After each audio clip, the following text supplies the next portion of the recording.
আমরা কোনো ফুটপাতে আমরা দোকান বসতে দিব না।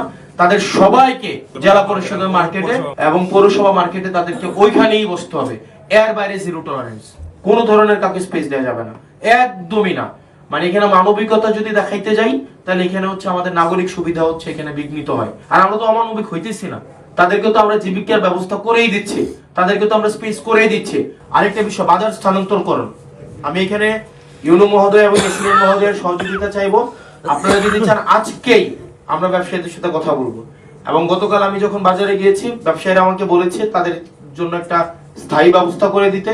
আমরা প্রয়োজনে আইনগতভাবেই তাদেরকে এই জায়গায় কোনো বসতে দেব না, তাদেরকে আমরা বাধ্য করব আইনের জায়গা থেকে আইনগতভাবেই যে আপনারা ওখানে চলে যান। আপনার এই যে রাস্তার পাশে দেখবেন ওই যে আমরা ডিভাইডার দিছি, ডিভাইডার ঘেঁষে তারা বসতে চায়। এবং আমরাও যারা ক্রেতা আছে তাদেরকে উৎসাহিত করব যে আপনারা ওই বাজারগুলোতে যান। আমরা যদি এখানে সবাই দায়িত্ব নেই, আমরা আশা করি এক সপ্তাহের মধ্যে কিন্তু একটা বাজার উঠানো যাবে।